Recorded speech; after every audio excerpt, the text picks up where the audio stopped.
Ready? Aim! There's too many! Anyone see my mammoth? Stubby!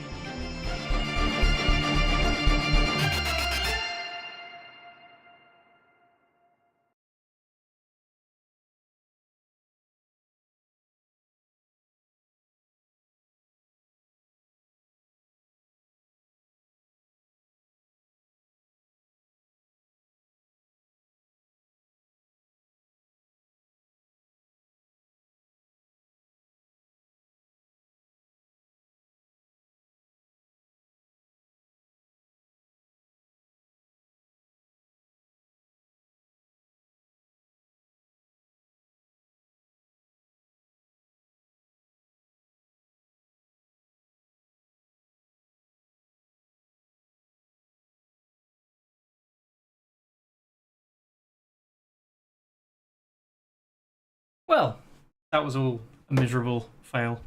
Half of the stuff is not working properly. This is a test stream, if anything. There is logic to what I'm doing. Don't worry. There we go.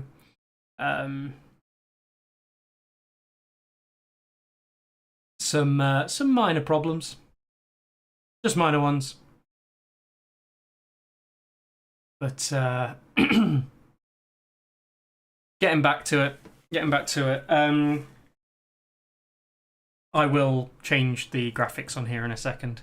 It's just obviously some things I need to get sorted out that I thought were sorted out, but all of the automation, everything's gone.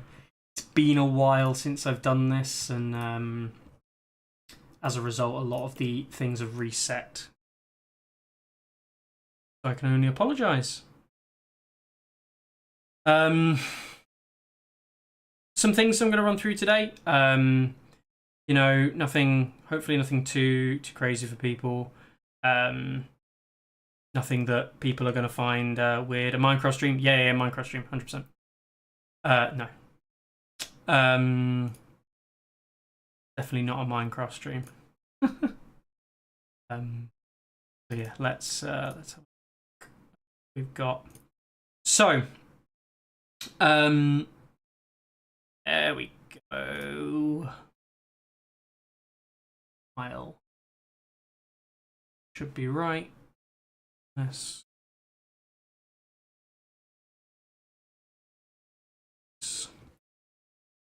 See any of that? There we go. So,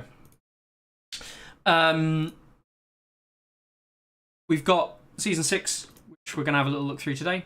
We've got the Invitational, which we'll talk about. We'll talk about stats and how people feel about stats. I think the position I feel with hits and crit stuff as well. So we'll talk a little bit about that. I know Carlo and Chris have done their bits as well. My opinion is, on the grand scheme of things, pretty irrelevant. So just please bear with on that front. And yeah, I think we'll just see where we get to. I will share this on Facebook as well, because I can't. Long story short, logging into the system is a pain in the butt on YouTube. So I'm having to kind of do all this from outside it, which is fine. Just makes it a little bit more harder to do all the prep for it. So yes. Anyway, that's where we're at. I hope everyone's doing well. I've been speaking to people, I've still been around, still been active, you know, just not necessarily doing streams and things. But I hope everyone is doing well. For those of you who don't know, I'm going to make this very just short and blunt, because I have told people I am quite literally technically homeless. I'm technically homeless. I have to use that word very carefully here, because I have a home and you can clearly see I'm in a home. But we had a moving date to our new house. We bought a house, we had a moving date, and unfortunately the moving date got moved, and we were renting before, so we'd already put our notice in. So we're hoping to move in the next week or so. Supposed to get the new house at the end of the week, start of next week. Anyway, as a result, living out of the in-laws' parents' house with an office room at the front of the house.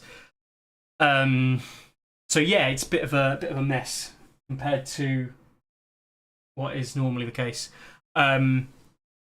Those wondering, my entire song collection, which I used to obviously have on the, used to see it on the chest of not the chest of drawers, on the stack. My entire song collection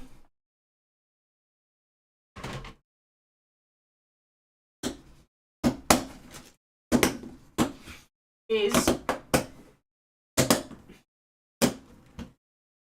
I'll make sure these are all locked because the moment I try and move these and fuck up, my entire song collection is in there.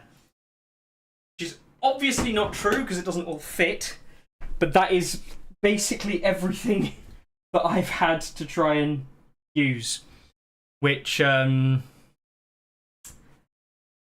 accounts for Wales. My Wales list had to come out of what is in those boxes. And the Invitational, which has had to come out of what's in those boxes. So, yeah, bear with me. For those of you who think, Invitational, am I going to be taking it seriously? Have I been looking forward to it for a year and a half? Yeah, I have.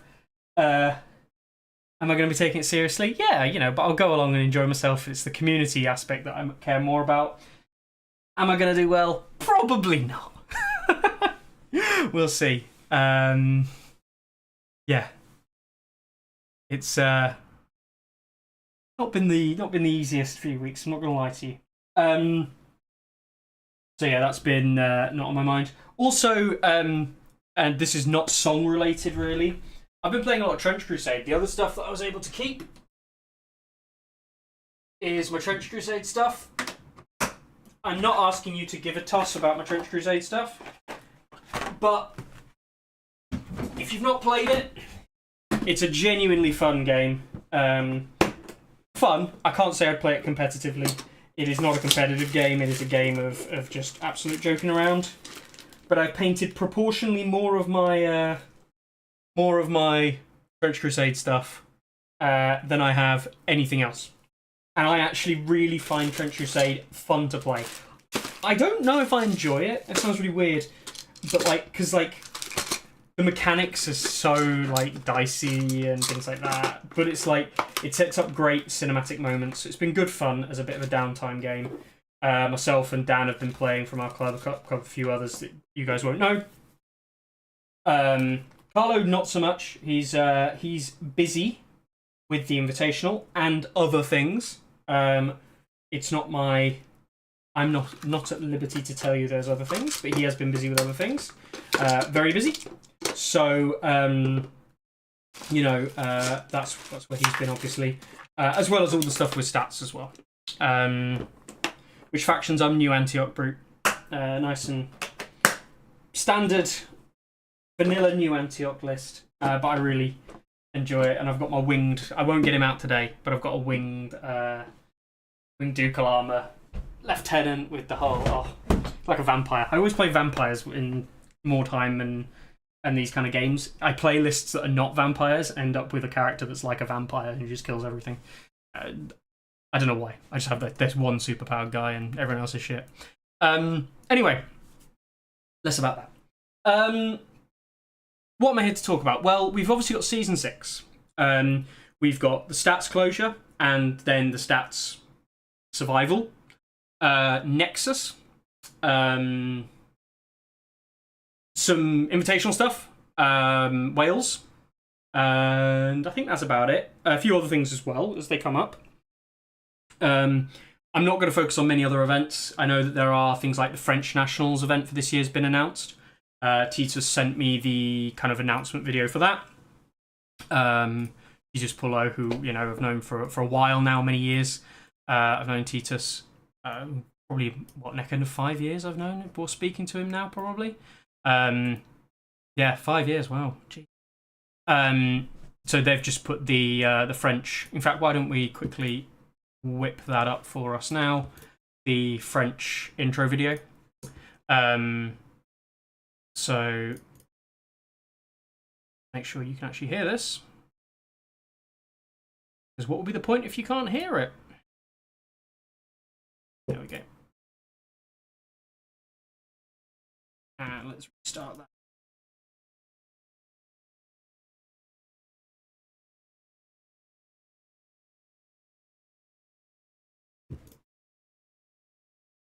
You still can't hear it. Why is that being crap? That's why.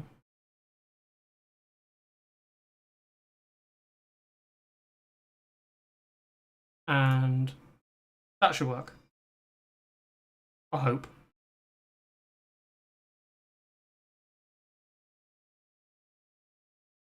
Let me know if you can hear that. Just drop it in chat if you can hear that. I can't. So yeah, that's all I've got. Anyway, French Nationals video if you particularly interested in French Nationals in October this year. In Angers. Oh, to be fair, Angers is that easier to get to. 6 and 2 threes. Is there an airport? Maxi Reeves still doing it. Guys over there are great, obviously. Angers, has it got an airport? It must do. Have an airport nearby anyway.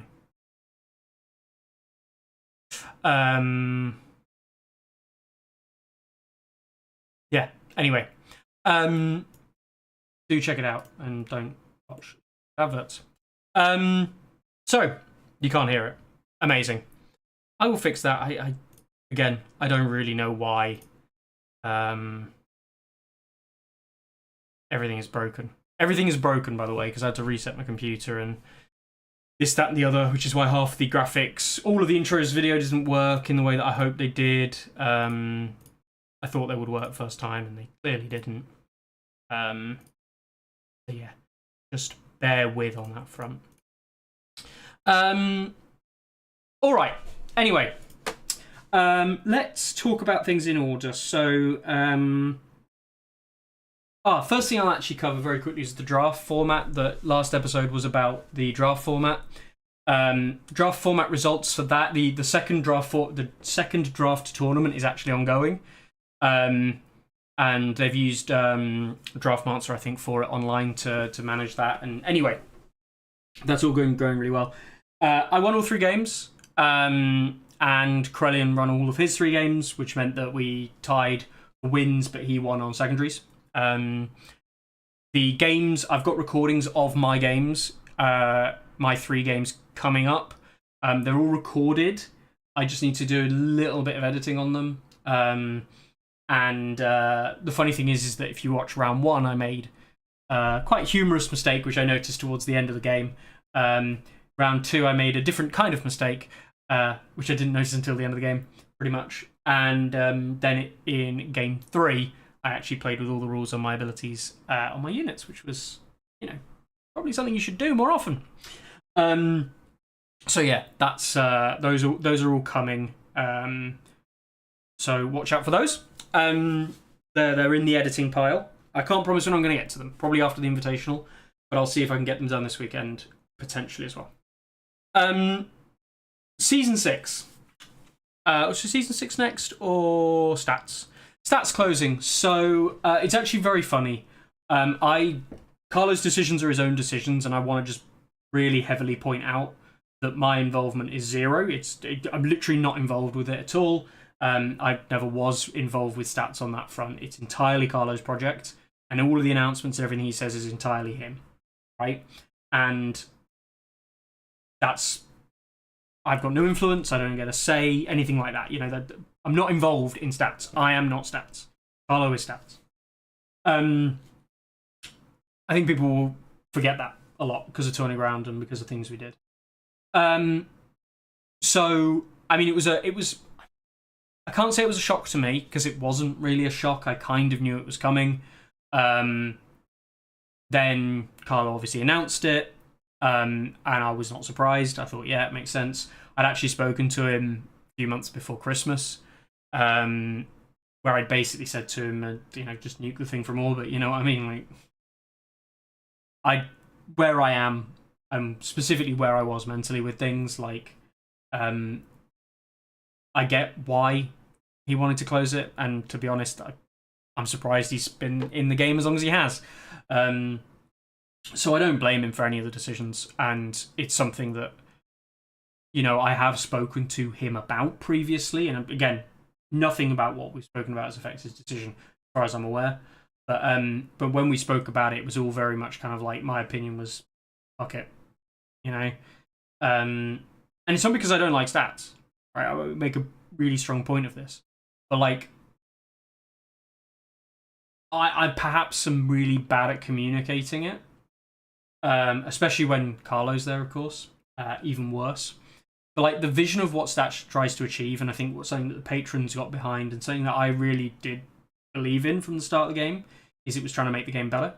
And I think Stats has become not that. I think Stats is now, it creates a better environment in game for players if they engage with it. But ultimately, what it is now is a tournament hosting website. Right? That's what it is. And it's got the cool badges and the like all the stuff there, but like what people want it for is the tournament hosting. The power rankings are cool, all this other stuff is cool. It's really useful. It gives you a better idea of who's actually a good player, but like I think the vast majority of the population of the game use it as a tournament organizing platform. And Stats is able to do that. Stats is good at that, but it could be better. Like, Carlo never really put development into a lot of the other stuff that people wanted in the tournament kind of department because of the other way the sites work. And I know he's been, like, talking about that kind of stuff, and it's one of the things he's mentioned previously. But my perception for a while now has been that most people just will use it for tournaments. And as a result, Stats, in my opinion, Carlo's vision of Stats had failed quite some time ago. And I don't blame him for pulling the plug. Don't blame him at all. That being said, is there a vision? Yeah, I think so. I think there's probably a space for it. But how that looks in the future is obviously down to the community. Because where it sits now is that, you know, Carlo is going to be backing away from it. And, you know, I get it. And for people who think, oh, he's just, you know, kicking his ball around the backfield and he's taking his toy away because he doesn't want to play anymore. Like, yeah, you could see it that way if you really wanted to. But Stats was never a tool for you to use. It was a tool which was designed for people to engage with. And what ended up being, as is inevitable in all these cases, is that that vision was lost by the majority of the user base. And as a result, became a tool that people use. And it's fine that it is a tool that people use, but it's not why it was built, I think. And as a result, like, it's like watching someone try and play rugby with a football, right? Eventually, you're just like, no. I may have given you the football, but I'm going to teach you either how to play football, or you can keep playing rugby but get your own ball, kind of thing. I get it. I get why people might get annoyed by that. But I also understand the other side. I'm not privy to lots more of additional information, you know? Don't think just... Because I'm not. Like, we barely talk to one another outside of, like, when I see him at game clubs anymore. And it's not because we can't be friendly. He's very busy with other stuff. And the stuff that I'm doing is not stuff that's helping him or useful for him. And so we see each other at game club. We'll chat, we'll play some games, or what have you. But we're not, like, actively talking to each other every single day about everything. That's not at all true. Carlo's his own person. You know, that is... I don't know anything more than you guys.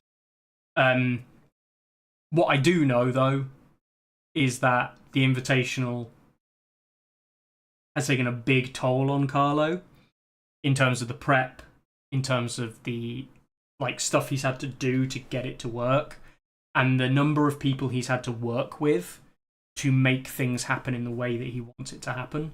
And I'm not just talking about venues and things like that. And Chris Eustace, who is a huge part, and you'll see Chris Eustace at the event.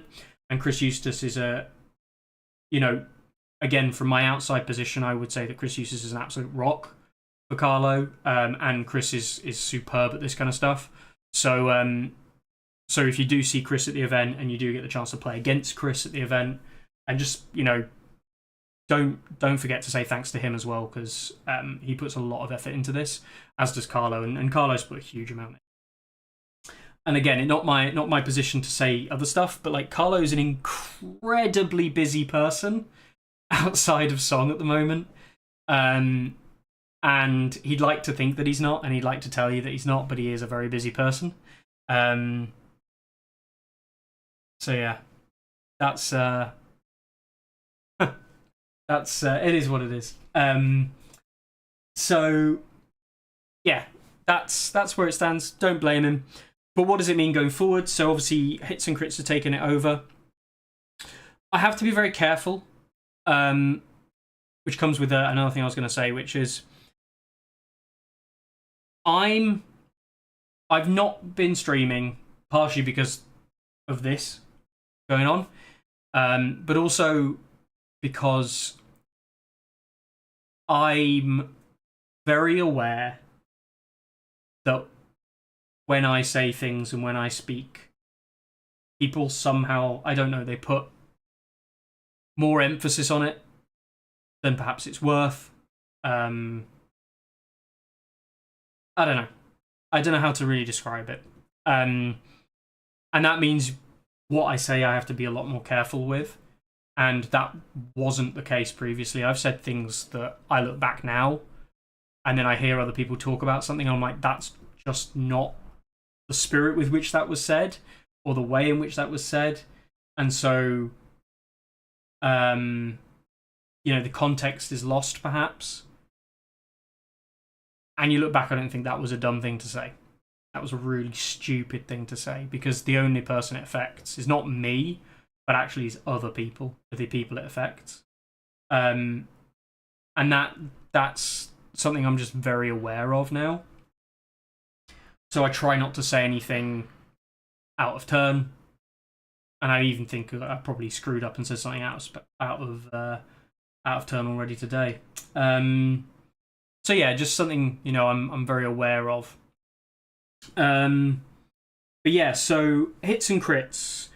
I think that Rossi deserves a lot of credit for obviously stepping in, providing the initial kind of like emphasis there, and then Hits and Crits taking it and doing what they will with it. I think Hits and Crits and Chris and the team, I've got friends on that, like Larks and things that I've spoken to years, obviously known for a very long time. And I have a lot of respect for what they're doing. Not related to stats, by the way, but building the community, leading the community, and the links that Chris has been able to make as someone who's got a lot of passion and a lot of energy. I think that's perhaps the thing I no longer have is the energy. But he doesn't just come with passion and energy. He's also got a good skill set, a skill set which I've never really had in the same way, and a lot of other people haven't. Chris from Sunday Slaughter had a really, really good like design headspace and really, really good at those kind of video stuff, but never really had, I think, the business like backing behind him. So he was getting, really good stuff going with Sunday Slaughter, but it never really went further than what he was able to kind of achieve with it. And that's a big shame, because Chris from Sunday Slaughter is a great guy, like huge amount of time and respect for him. But it ended up not going to where he wanted it to be. And part of that was comms and things like that with the right people. But also part of that was, the drive that he had was very quickly tapped away, I think. And he was good at the video side stuff. But when that became a slog, very hard to run a channel. Hits and Crits, you've got a huge team of people there now. And one has got passion. He's got a lot of skill sets. He's also got really good contacts. He's very outgoing in that sense. He's a professional marketer for a reason. And he's doing a really good job. Do I think that? I mean, I'm a bit confused myself as to where stats and hits and crits starts and ends with the new arrangements. I think hits and crits are just representing Rossi in a public-facing manner, which makes a lot of sense because they're going to get a lot more reach than any one individual will, and ultimately have a much better PR system than stats and Tourney Ground and everything that you see here ever had. You know, one time ago, I think it would have been fine, but nowadays, you know, that's not the case. So that PR is going to be really good from hits and crits. I'd like to see them be a bit more transparent with how they're going to make it work. And I'm not saying about the finances exactly. You know, I expect elements of licensing and things like that, which have been set up to remain exactly that as private endeavors. But I'd like to be just a bit more clear with what's going on because it wasn't communicated the best. But we know that there's Q&As and things coming, so look out for those. I haven't yet supported stats, probably will, but it brings me on to Nexus, which is actually the thing I wanted to talk about as well. The curse of being a talking head, says Brute, and Data. Basically, what you're getting at is that you and Carlo hate each other. No, I mean, I don't think that's the case. I have to make this abundantly clear, Data. I am the kind of person that gets on Carlo's nerves quite a lot. And I know why. I do know why. And when we play games, specifically when we play games, if it's something competitive, we're both very competitive people. And as a result, it comes across quite badly when we play against each other occasionally. And I don't think that's any... If we're being super honest, it's no one side more than the other. I think we just both piss each other off when we play a competitive game against each other. If we're not watching ourselves almost a little bit. And we can, you know, we play perfectly, have perfectly good games, and we can play games still. It's not a problem. It's not like we wouldn't be in the same room with each other or anything like that. Still have good conversations and things, but yeah, I'm the kind of person that pisses Carlo off. And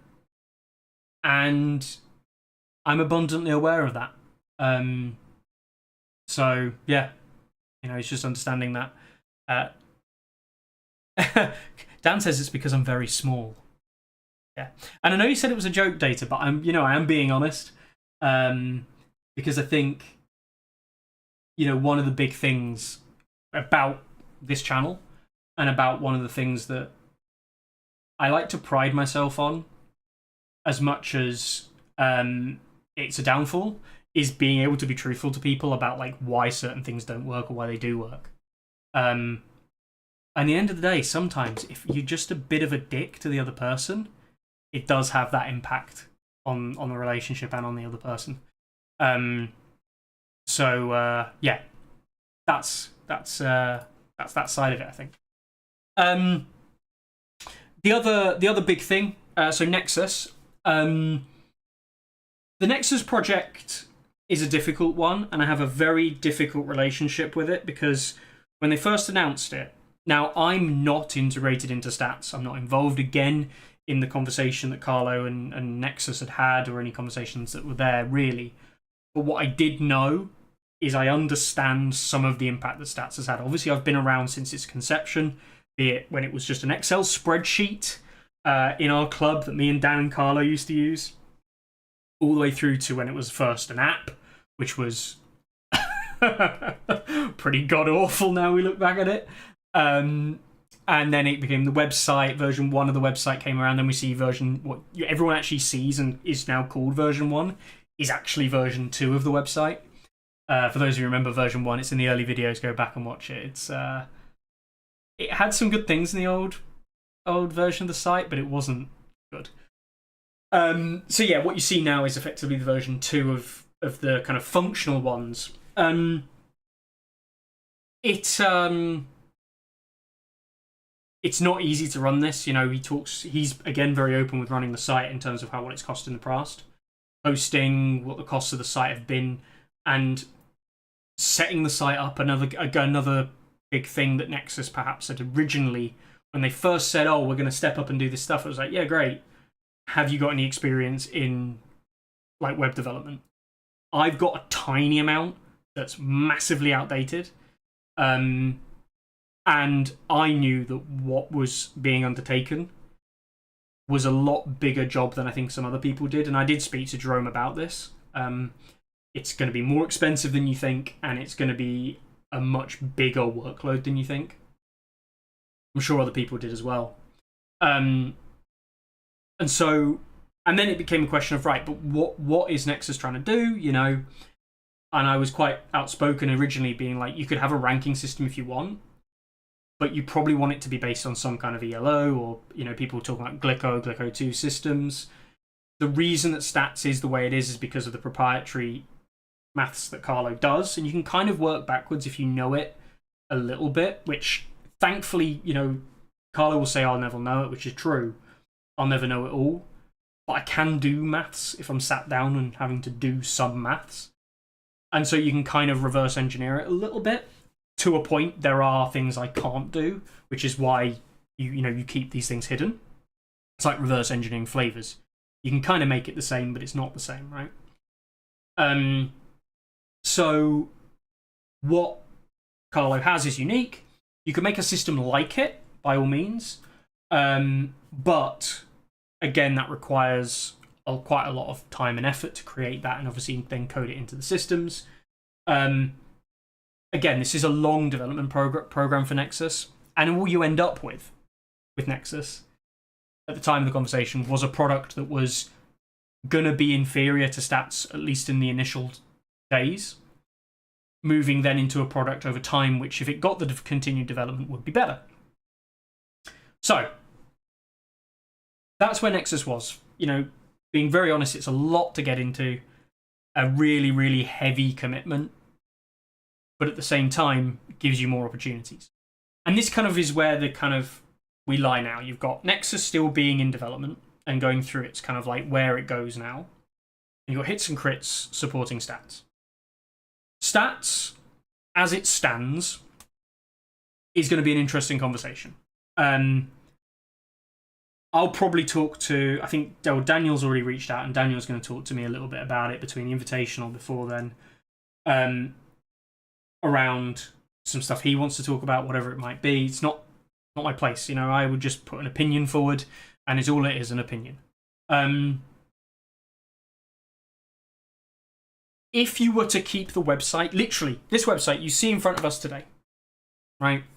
This could stay with the right finances ad infinitum, right? The only things that you would have to update reasonably would the updates, which is mostly your builders, and going through and updating the builder. Most of the other stuff could stay the same. You might need to do a bit of clearing up in some of the rankings, especially unit rankings, for example. You know, Varus doesn't have a stat for Boltons, right? There's a classic thing that people will be like, oh, it's a really big problem or a bug. And it's like, it's not a bug, it was just never added. You know, that could be fixed, but it just never was implemented because Boltons weren't there at the time. And Carlo's not done that work to implement it yet. That could be done, right? So there's stuff like that which I think people see as like fixes and changes, whereas that's not really a change to what stats is doing. It's still stats doing the same things. It just appears differently, which is something that Rossi will be kind of working with as well. The bigger lump to it, though, is really what I was going to say next. This is stats, and this is what stats will be without change, right? And I don't mean the cosmetic change. Things here, it might look a little bit different, it might function a little bit faster, but actually in the end of the day, this is stats. And unless Carlo is going to do a lot of back-end work, the functionality of what stats can do won't change. We know that there's a version 2 of the site, and I openly asked the question in the Patreon chat, would he consider releasing the version 2 for a cost? And his response, very rightly so, was it depends on the relationship, what Rossi wants, because Rossi ultimately will have element of control over that now, and the direction that is kind of pushed. That would be amazing, because I think what we have now is we have a limited scope of what stats is. Stats is a great tool. I don't have to be the first person. As much as what other people might disagree, from day one I've been shouting from the rooftops about how it's a brilliant system and I love it, and I've used it ample times more than I've used War Council. So, I should be fairly obvious that I love the system. But this is what stats is. And I think that can be a limiting factor, because it means you're not going to get the same kind of scope of development that I saw in the early days, that I saw in the way things had changed in the early days, because that's just not there. It could be, and it might be something, funding and everything else might pick up, and so those kind of things could happen. But as it stands, it won't. And that in itself is a talking point. Do you want stats, essentially as it exists right now, to be the tool that you use in a year's time? To be a tool that you use in 2 years' time? And I actually genuinely think the answer is no. And that's not to say that the ranking systems are not what you want. But I actually think that, going back to that first thing I said about stats, most people want good tournament organisation platforms. Chimera, a game mode and a list thing that I absolutely hate. When I say hate, for a competitive game, I hate it. I just think it's not a very good competitive format. For fun tournaments, sure, whatever, do what you want. But for a competitive tournament, I'm just not interested, really. That could be on here, though. For the alt listed building formats, which I've said a lot about in the past, right? And I've not been a big fan of those in the past either. They could be on here. They won't be, because they require certain things to be rebuilt. It could be. And that's where people have to weigh up, is stats the future? Or is stats the tool with which something new could grow? And I don't know where I sit. And I'm being brutally honest when I say this. It's got nothing to do with the people involved. But knowing that Carlo is still going to be on the back end, for Carlo to make a lot of these changes, to give us version 2, to give us a real update to the website in a meaningful way, where the back end is changing a lot, it's being rewritten, it's being made more efficient, all of these things. That is something that Carlo would be involved in. And I think if people were to engage with that and the support was there, that would happen. That hasn't happened in the past.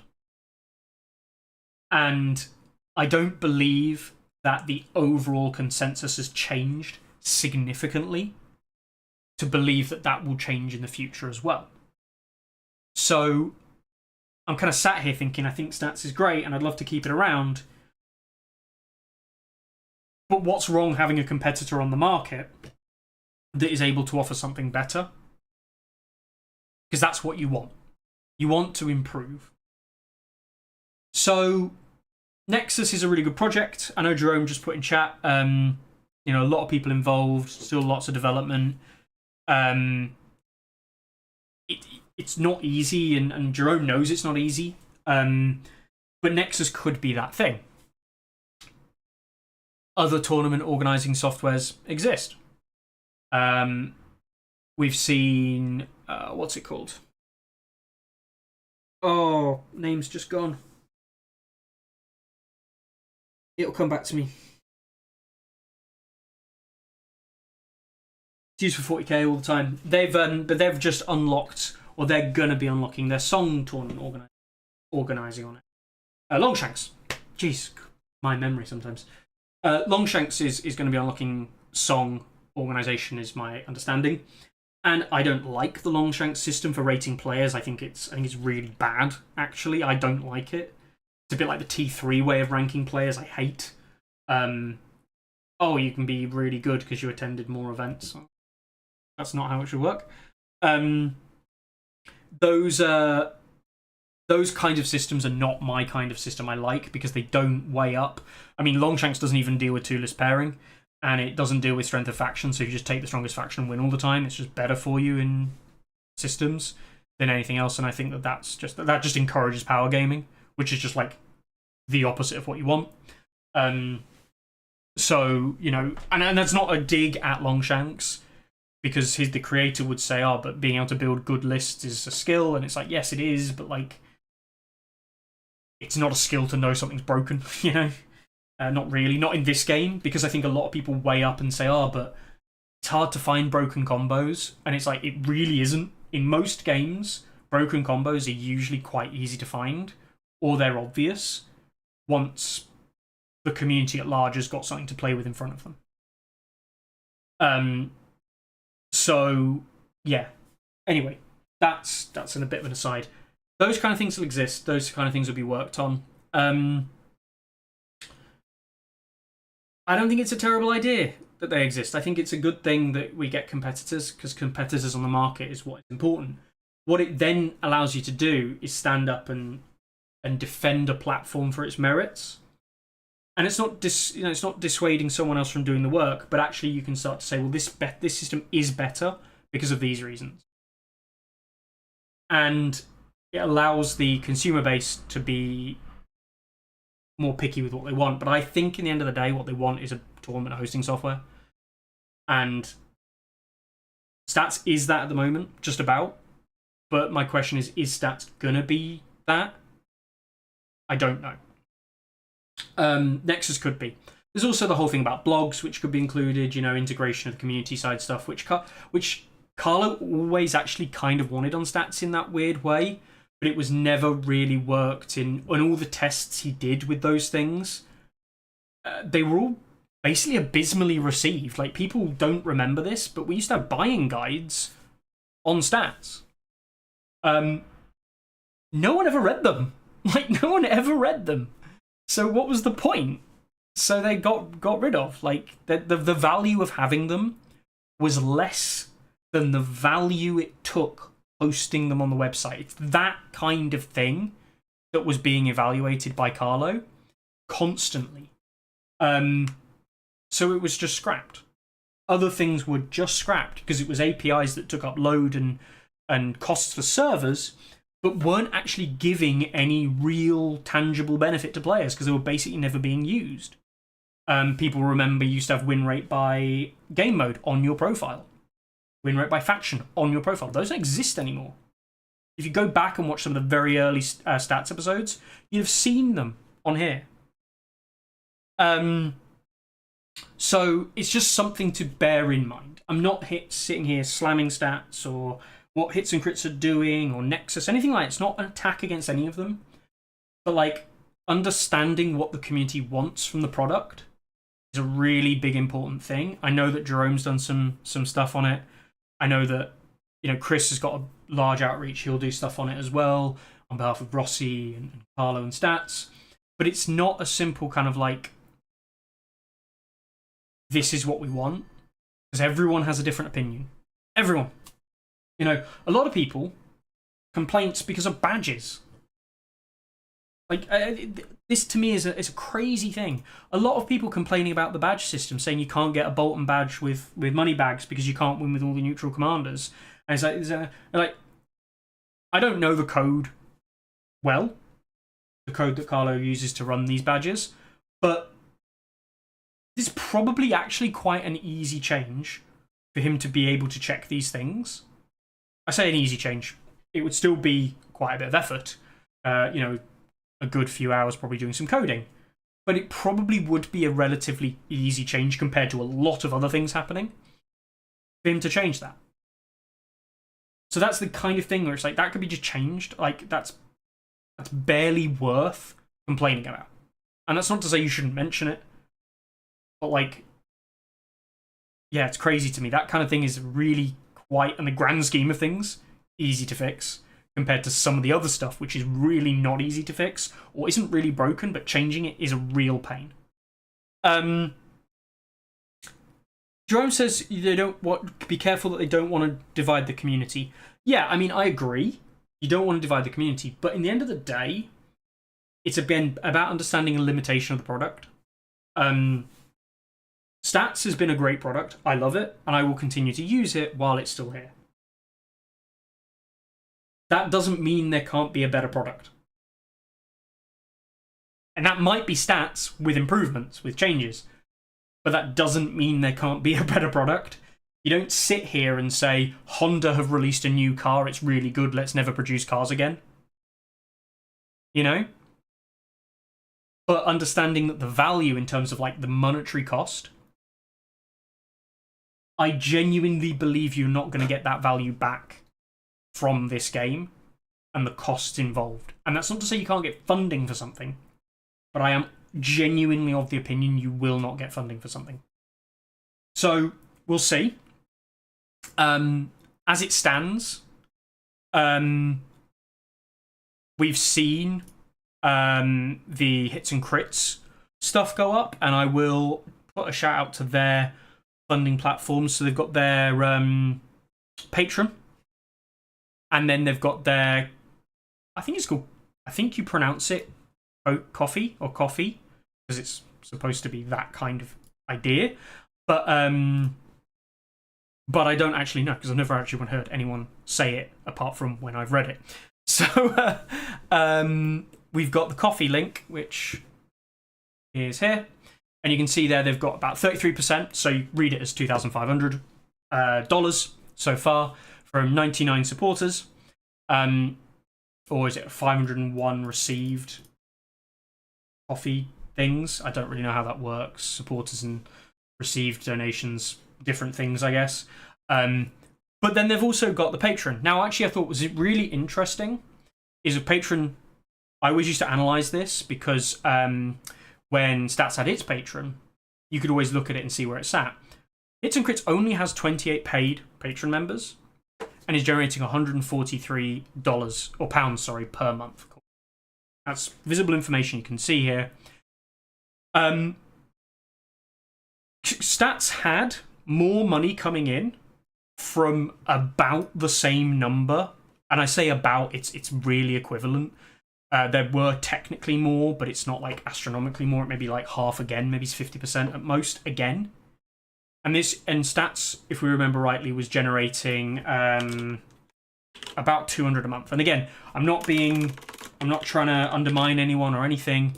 It's viewable on the site. So where is it? 158 it was getting.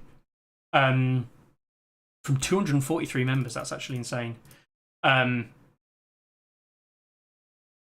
must be something people have stopped. I don't know. that surprises me. But oh yeah, because it's joined for free, you can do now. I forgot. But the amount of money it was generating is not dissimilar to what Hits and Crits was already generating. Now, combine that together, yes, you might get more, Hits and Crits might get a few more, but I don't actually think Patreon is going to be a massive, and this is just, Chris knows more, right? Chris has got the backing, he knows the numbers, and I'm not talking on his behalf, and I'm not even going to put words in his mouth, But from my perspective, I don't think Patreon is going to be a major funder of the program. It's going to be the coffee campaign. As a result, it brings into the question of the longevity, how that money keeps it going, keeps the lights on. But is that really long-term interest to make all these changes? I don't know. So yeah. Be a free member since about half a year ago. Yeah, good. I forgot Carlo had changed that, to be honest. So yeah, like I'm looking at this, and to be honest, I'm looking. My pro's probably up here or here, up the top here, because I like Chris, I like Larks, I like quite a few members of the team. I think what they do is really important, and while I would love to, I don't have the energy to in the UK, and not where I'm at, and mentally and literal physically, and also in my personal life.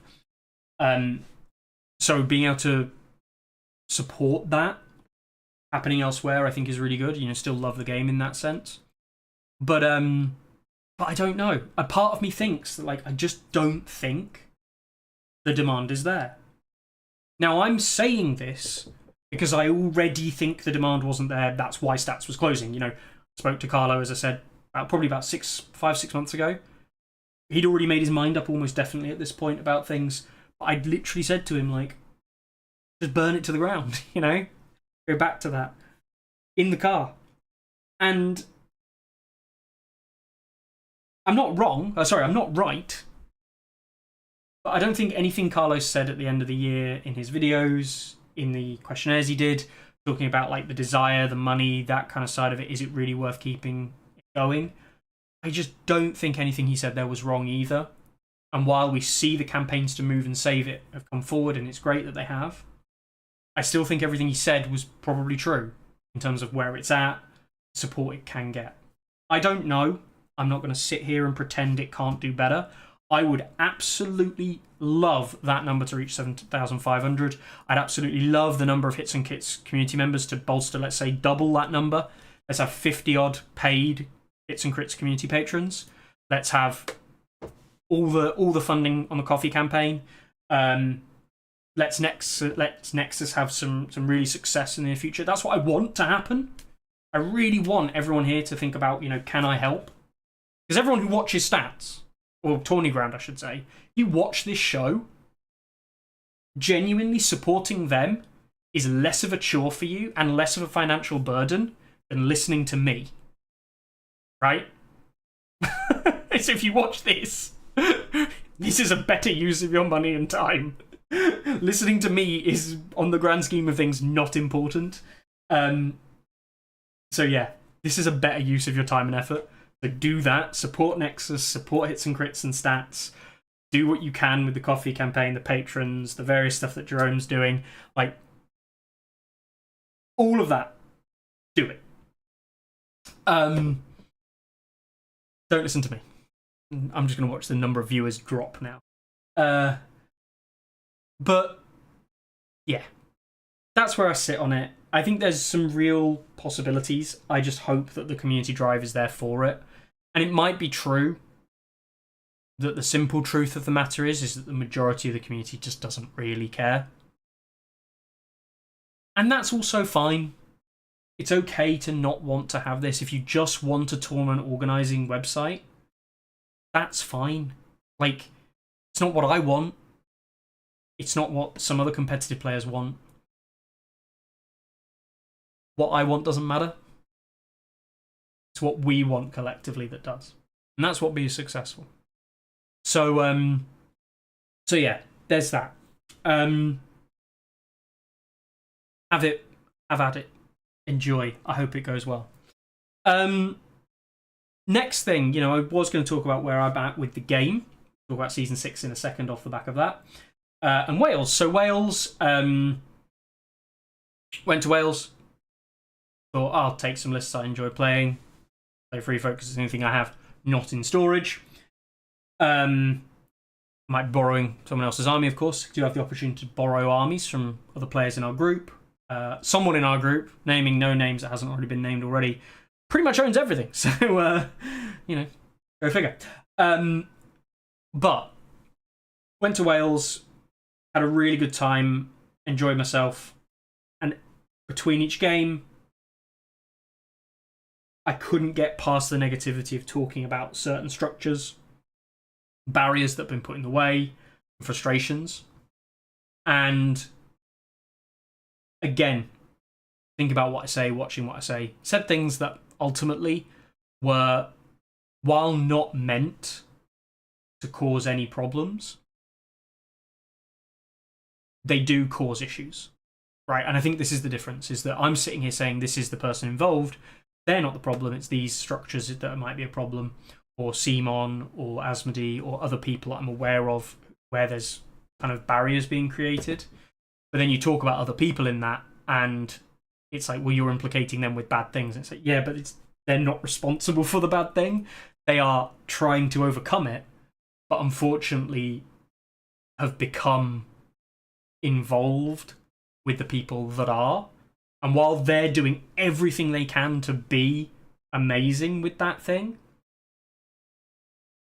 when I talk about this, that person involved with that so they get the negative shame, which is not at all what was intended or meant. And again, I'd said I'd apologise to the person at Wales about this anyway, because it's no way, shape, or form meant to be a negative dig at that person and the work that they do. And I think this is again goes back to my mentality and what I have to be careful with what I say. My mentality is not the best. I recorded a video with a content creator, and I actively said at the end of the video, like, I actually think that, you know, if you want to cut a lot of that or get rid of most of it, I wasn't the most positive person in that. That video's never come out, and I don't expect it to come out, to be honest, because I shouldn't have recorded it with them. I should have said, look, I'd love to do it, but I'm not the right person for this at the moment. So, and that was, you know, that's unfair on their time and things like that. So, you know, again, very much apologised to that person, and more importantly, apologise to them here now as well. So, you know, it's really not fair to do that, especially as a content creator who does a lot of, you know, puts a lot of effort into making great content and tries to do what they can. It's not fair to involve them with stuff, even if I didn't mean to at all. It's not fair to do that regardless. So anyway, but yeah, enjoyed Wales, really did. The roll off this year was crap because everyone rolled a dice. They said anyone who rolled a 1 stays in, and on our top end of the table, everyone rolled 6s.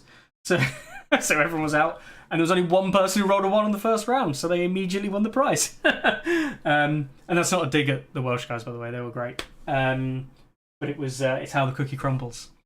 Yeah, I really enjoyed it. Squeaky bum time in some of the games, I'll be honest with you. I should have lost one.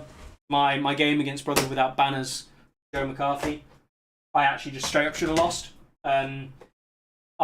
We talked about it after the game, and he actually just genuinely missed an activation with an NCU. And I won the game because of it.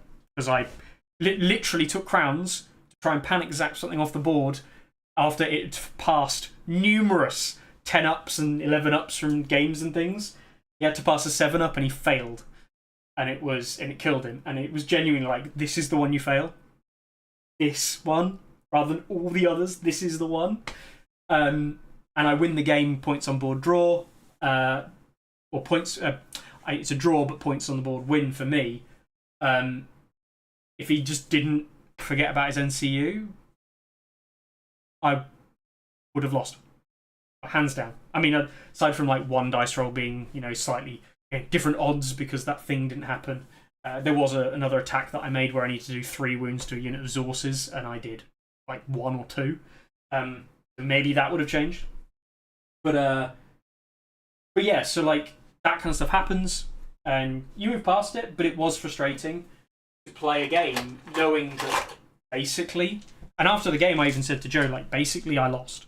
Like, I lost. But we both made a mistake in the game, and I won because of it. And you win or lose games based on mistakes, sure, but like that doesn't feel good. But yeah, that was a really good game, though. It was a very, very good game to play, but definitely one I should have lost. And yeah, the rest of it was really fun. I enjoyed it. I enjoyed playing the game again. Got some nice Welsh dice. So everyone got these nice Welsh dice. If you've never seen these before. They're lovely little Welsh dice, just with a Welsh dragon on them. And I got gold ones for coming first, which was nice. And a little trophy, which is... it's on the chair. You can actually see it. I would show you this medal, but you won't be able to read this at all. On the back side, it says Best in Faction Free Folk, just about. And a nice little plaque, you know, which is nice. Anyway, not here to talk about victories. Here to talk about the game. Yeah. Stuff like this, it's just nice, isn't it? Really elegant, simple, nice, and really dumb for me to pick up when I've got greasy hands. So I'm going to probably give that a clean when I eventually move into the new house. yeah, really, really good fun. Random prize draw at the end. Got some 2 things. One of which don't really mind about. One of which actually like really, really interesting. So I won the Free Folk Tactics board. You know, the theme tactics boards. Of course, I already have one. So I said to Luke at Duke's Gaming, so just keep it, sell it in the shop, whatever you want to do with it. It's, you know, they're not particularly common in the UK. I've already got one. There's no point me having a second. So that was, you know, that's fine. Got the Art of War Studios tokens, which I'm not a massive fan of these, to be honest. I know some people are. I'm take or leave them. They're just not my kind of cup of tea. It's not saying they're bad. They're just not my thing. But what I did win, which of all the prizes, apart from the dice, which are really cool, genuinely, never had one, a neutral plastic ruler. This is like one of the best things I won from the weekend. And people might think I'm crazy, but genuinely, like, I've never seen one in the flesh. I've never owned one. This is like rocking horse shit. I am so happy I won that. Yeah, that was literally one of the random things I won. Is just something that I happened, and it was a random thing as well, completely random that I won that. See, you reward by randomness. Anyway, what else was really good fun? Realised, you know, again, I remembered how much I enjoy the game, but just I can't talk about the game outside of playing the game, outside of something like list building and things like that. I really struggle to talk about the wider game as a whole from like an organisational perspective, and so I try not to, and I don't think about it. And that again is just part of that, you know, realising what is not a good topic to talk about, so just not talking about it. And not allowing your frustrations to boil over into things you wish you shouldn't have said. So that brings us to Wales Season 6 Invitational. We'll do Season 6 first because actually Season 6 actually gets released before the Invitational. Oh, what a timing, eh? The Friday of the team event is the day where the new changelog and everything goes up. And it also goes live on War Council. Now, of course, the problem here is anybody using War Council at the Invitational, don't update your app, because then you won't be able to use War Council to help you in the game. Not like people will often or may want to, but really just don't. Season 6, I'm going to be positive. I can't really say a huge amount. Attachments are, like, where is it? As has been standard for Thursday, first with a major update at the start of the year, followed by less than mid-year update. Cool. Yeah, we're accustomed to that. Fine. Mostly fine-tunes the effort put at the start of the year as well, addressing any lingering items. Yep. Where was it? This update aims to bring balance changes to the game in a variety of ways, but the primary focus is on attachments. Not only in direct balancing, but their use in the overall game. Great. Honestly, great. It was what we wanted in the last patch. We didn't get it. Now we're going to get it. Thumbs up from me. Love it. Nothing to add. Overhaul attachments. Attachments add layers of strategy, theme, tactical depth, encourage players to incorporate them more in list building. Yes. I don't think they add a layer of strategy or tactical depth massively. Like, more rules, more special rules means there is an element of more tactical depth, yes. They don't add a huge amount of extra strategy layers. It's just another component you include within the same strategies. They do add theme. Can't deny that. 100% add theme. So that statement's not wrong. And we want to encourage players to incorporate them more in list building. I agree. We want more attachments in the game. Yes, like 100%. So while I don't necessarily agree from the core, like, oh, but attachments mean the game is this and more fun, or the attachments mean the game is a better game. No. The attachments do add the theme, and they can add that flavour that you really want. And I've always said, and we've always said here, and we always will say, and I continue to sit here and say, if you just make attachments really goddamn good across the board, you will achieve that. Right? You will achieve that by just making them really good. That being said, you know, let's keep going. To support this, we've adjusted point costs, good, and provided additional points in list building specifically for attachments. Fine. Right, okay. The old list building, the optional rules we presented last season, but we felt the direction was one we wanted to push forward, thus they've been incorporated into the core rules. So they are now going to be the base game, it seems. For example, if you're paying a medium game, each player will receive 4 additional points solely for adding attachments to their list. In some regard, I don't like this. Right? I don't like this because of the same reason I never did like this. Which is, if an attachment is genuinely good enough, you will have put it in your list. Right? Like, if it's genuinely good enough, you put it in your list. Just make them good. like if they're that good, they will be included anyway. Now we're just going to be playing a 44-point list format, basically. You know, you could read it however you wanted, but this is essentially a 44 point list format, is the new standard. And now you're just going to make 44-point lists, but only 4 of them will be on attachments. And let's assume nothing else changes, which we'll get onto in a second. Ramsey and Reek, Bron, Glory Seekers, Fortune Seekers, these are what's going to be seen. That's what's going to be seen.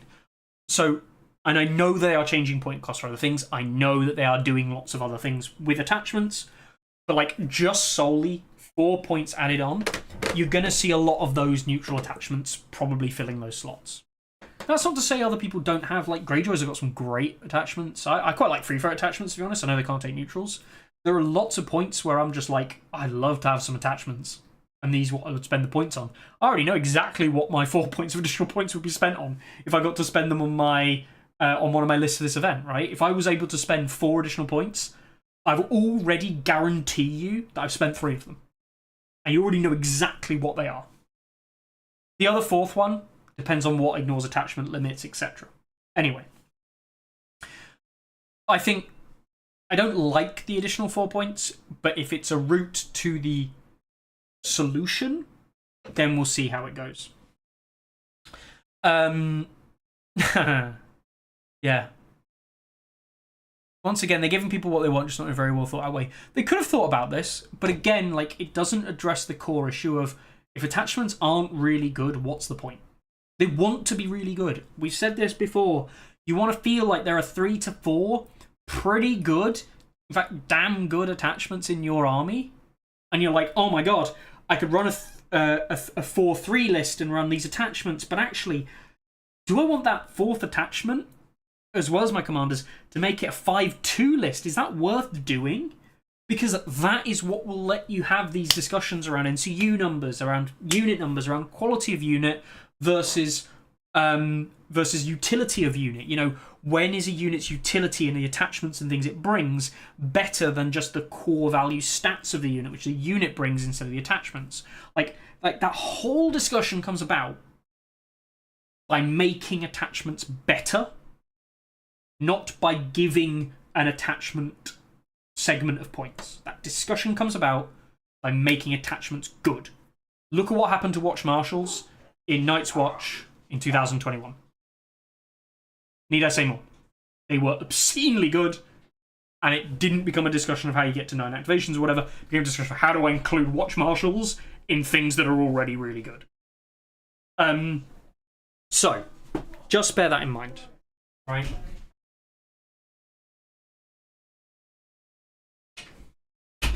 The family have been away visiting other members of the family while I've been at work today, so I've just got to close my door in case while they're back. So that's one thing. Good, but we'll see. Come on to that in a bit with some of the things that actually show us. Neutral commanders. This is actually a very good change in my opinion, but comes with a bit of a caveat. So biggest change this season is the shift in availability of neutral commanders. It sounds like we're going to see is we're going to see like the ally limit detachment thing coming into play. And this probably comes about very much from a sense of like if you think Brotherhood without banners. So previously neutral commanders could be used freely across multiple factions, but this approach presented several challenges. It provided flexibility, it also created problems in terms of balance, faction identity, and overall game health. I actually do agree. We've seen like Vargo Stonethrower, for example, which is not a particularly fun thing to play against or even use. And it's not even that good, but it's incredibly unfun to experience, and it's not really what Night's Watch was trying to do. But it's a thing it does, so sure. Design space limitations. Allowing neutral commanders to be free for all place restrictions on our ability to design distinct playstyles for each character. Yes. If a commander had to work seamlessly across multiple factions, it had to be designed in a way that was broadly applicable rather than tailored to a specific faction strength. Yes. Welcome Jockin. Jockin was the perfect example of this, of being like, they released him with exactly this idea in mind. We then said, well, we can put this on Scorpions, and it was like, oh my god, this is like the worst, so they had to errata it straight away. They did not intend Jockin to be used on Scorpions, and the problem that arose.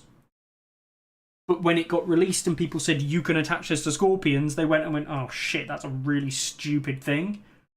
Probably that they forgot to catch it. Errated it on release. Remember, on release, errata.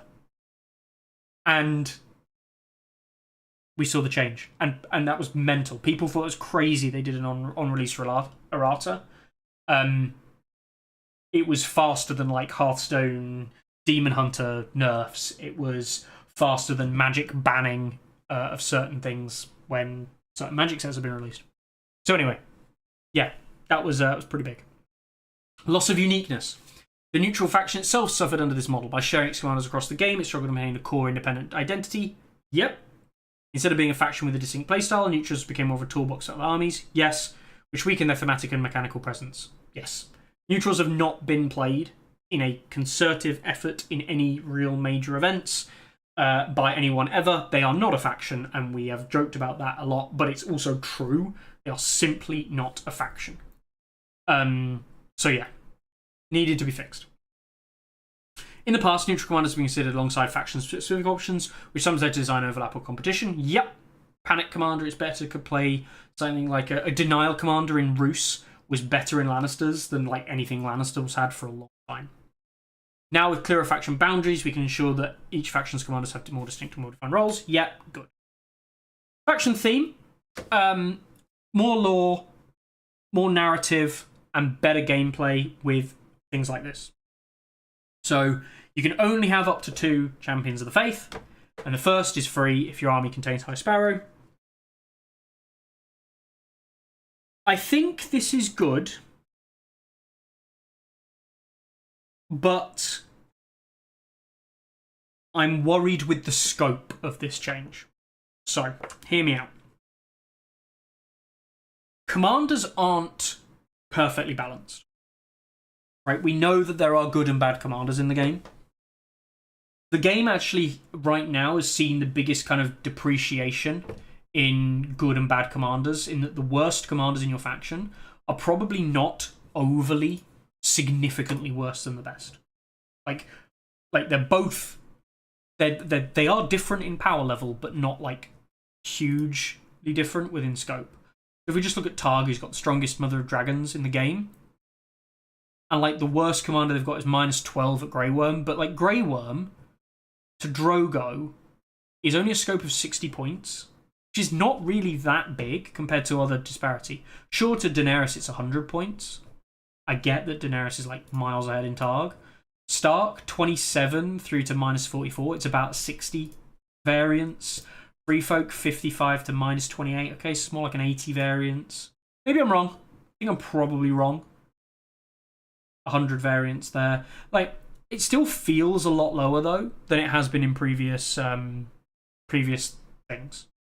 Right? It feels the disparity is not as high. Maybe I'm wrong.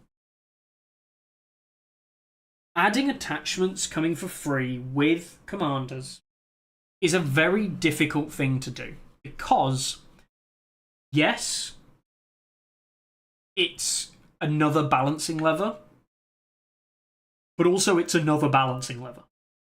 If things are already not balanced, these things themselves are either very good, because like let's just use a very basic example. Let's say the High Sparrow is a trash commander. And let's say that Gregor is an amazing commander. You then give the High Sparrow a bunch of Champions of the Faith, one for free, you can only have 2 of them, and they're pretty good, and that makes High Sparrow, like, mediocre. Yeah, well, you know what? Those 4 free attachment points that Gregor gets, he can take one of those Champions of the Faith, he can actually take 2 of them, and his list is now better. Yes, High Sparrow got one for free, but he also has access to them, so therefore his list is better because the Champions of the Faith are the thing that make it better. So, it's not a simple, it's a balancing lever, but it's not easy to just move these things independently because they aren't used by one thing. You just get, say, 1 for free. And if they're good enough to have more than 1 in your list, then either they come with this synergy with commander cards, or they're just objectively good. See previous discussion on things just being good. So, hello. So, that is where we sit with that. I guess we'll see. We'll see where it sits. We'll see how it all kind of goes. I don't know. So, that's Champions of the Faith. Crown and Survivalists. 2 of these as well. Limited, which I don't like the limited keyword, but like, if that's the way they want to go, it's fine. I don't like them including limited keywords.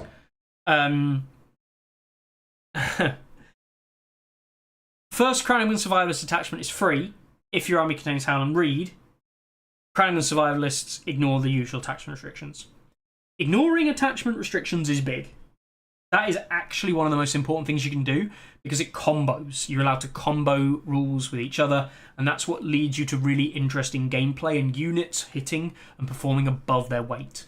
You know, I always remember in Free Folk that it was Harmer's Bannerman and the Spearwife Matriarch with the 2021 Free Folk, so not even Season 1. This is Mance 2021, where you could run Spearwives with the Matriarch with the Bannerman, where you could hit, you get hit back, you bounce out, you heal, you come back in with your charging volleys, and like you play this really nice 8-point, was it 8? No, 7-point skirmisher unit in Free Folk. Like, that's awesome. Like that's so cool that I've got a 5-point unit that I'm bolstering with lots of attachments to make it this kind of bouncy thing. Yes, there were some problems with Free Folk and design space, and like There's Too Many was too good back in those days, or other things, but that still exists. It's just mechanically, it's just not very good anymore because it doesn't have the morale boost. But that was really fun to use. Like, it was cool. It felt like a 7-point unit that I could utilize. Unfortunately, now that's a 7-point unit that has morale 7, which is just going to die. Like, that can't be allowed on the field against range shooting lists, against a lot of things. And Tywin, just turn off your abilities. Well, rip, you're dead now. So yeah, that was really cool, really fun thing to play, and it came off the back of being able to ignore attachment restrictions. I think that's really cool. That being said, let's see where it goes. Again, can't comment too much more. Devon Seaworth, cost reduction on characters if you contain another character. This is problematic. So, I don't like this because this doesn't really make any sense with the rules they've just given us. Okay? They're giving you 4 free points for attachments. A Stannis side list will typically be 4 units, 3 NCUs. Now, we could enter a 5 and 2 system. More on that in a second. But if you talk with a 4 and a 3, Stannis is in one of them. So you better have some attachments that ignore attachment limits. Because you've now got 3 units and 4 points. Devon is one of the others. He's now 0. You've still got 4 points left, and you've only got 2 units to spend them in. 2-point attachments have historically never been worth it. They're talked about adjusting points costs. Adjusted points costs. Are they going to make the 2-point attachments really good? Because if they're not, you're just going to end up with a load of free points you can't actually spend in list building. And then Devon is either good enough to include at 0 points in a Stannis list, because he's free. You will just always include him because he's good. Or you'll never include him because you can spend the points with other, and you'll only include him if you just can't buy anything else. You just put Devon in there. Again, it comes back to that 5-2 list building. Or if he's good enough at 1 point that you'd buy him for 1 point, meaning that he's always 0 points, means you always take Devon.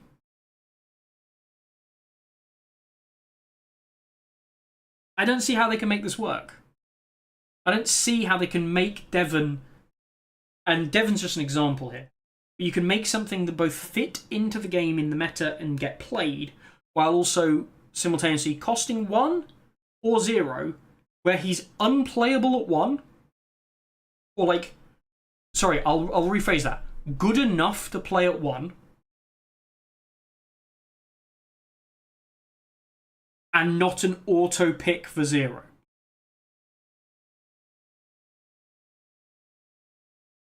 That is removing the attachment cost by 100%. For those of you who don't, and I know mana systems are different in card games and things, but like, if you're paying 1 point for a set of abilities and then it costs 2 points, or 2 mana, whatever you want, slightly different in those kind of games, that is a massive cost increase because you've doubled the cost. 1 point's also a lot of points. I don't know how I feel. I do not know how I feel about this. It could be a gigantic cock-up, to be honest.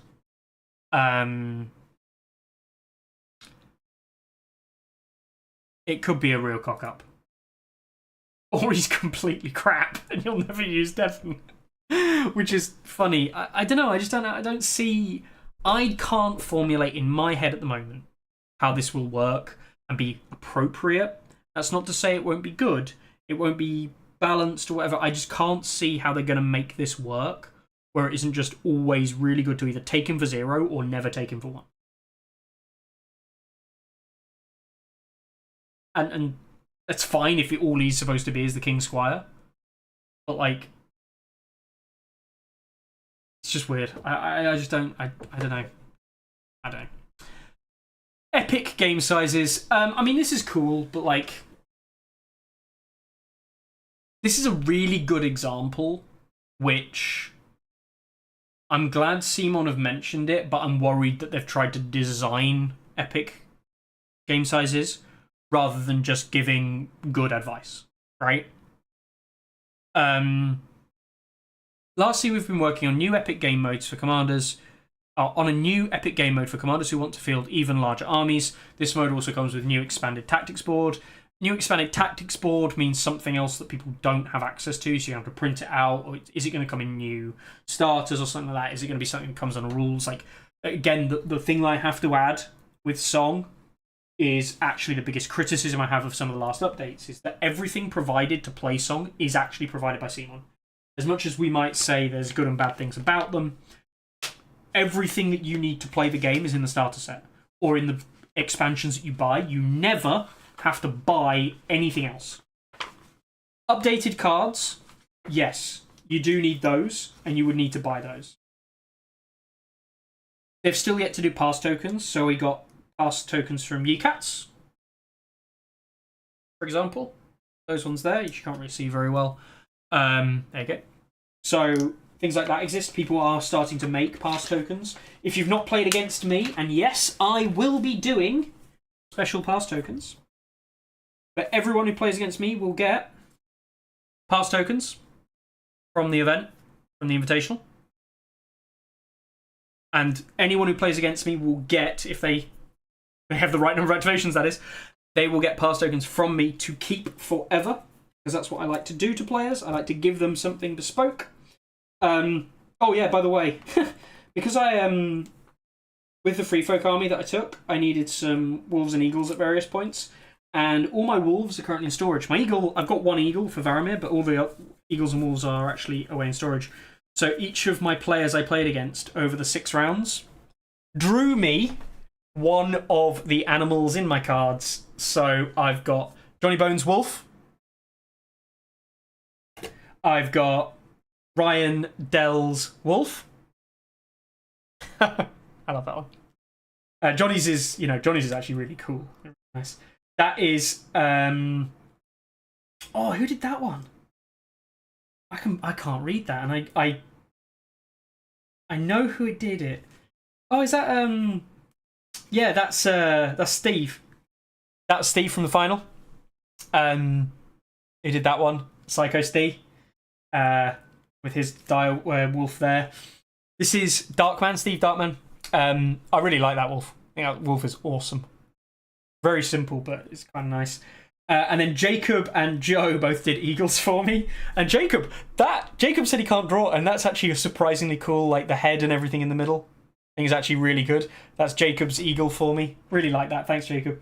And Joe McCarthy did an eagle. He did like an imperial eagle. Like there you go. So there's Joe's eagle. Anyway, that something for me to remember the players by from the event as well. So I've got tokens I can use in games now, thanks to them. But yeah, pass tokens are not produced by CMON.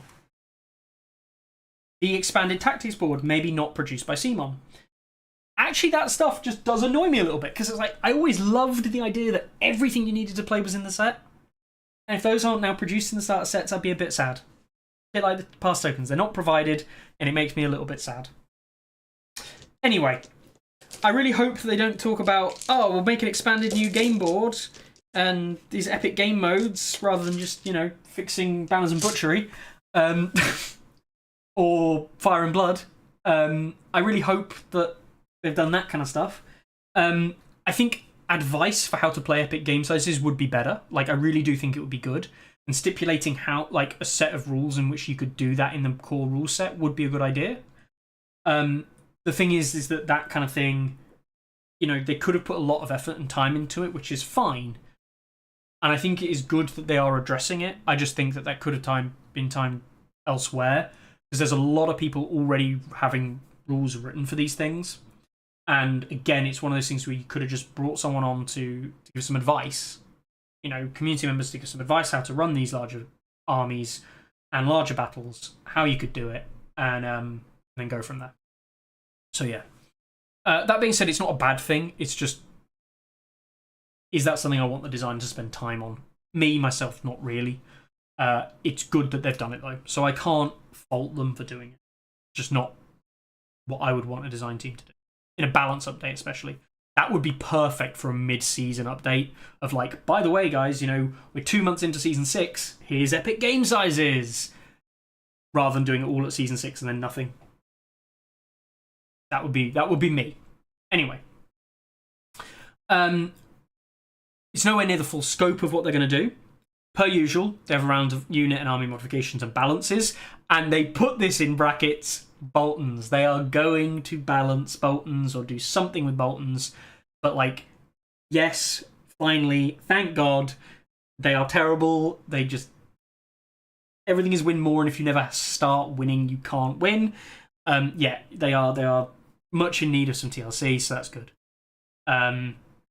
And it's going to happen on the 28th of March. So we're going to play the Invitational, and all the players are going to talk about some stuff. There we go. Let's have a look at chat. So, not taking High Sparrow for a free champion yet. Slaver's Bay present.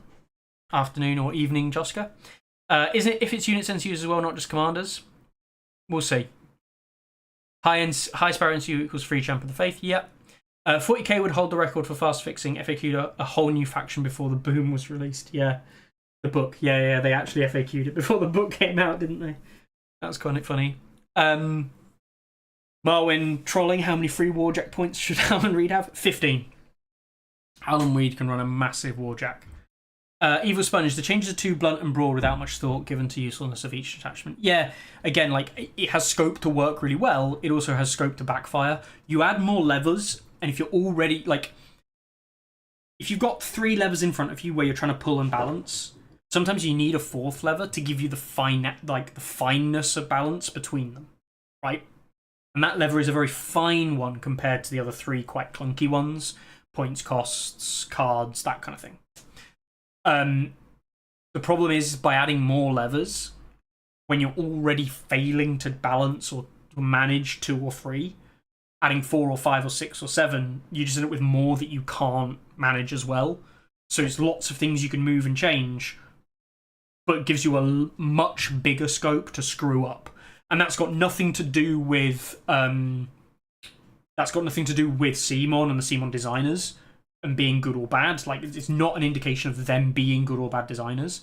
It's more of an indication of, from my perspective, of I am apprehensive about adding a 4th or 5th lever to this set when I think they could have done more with what they already had first.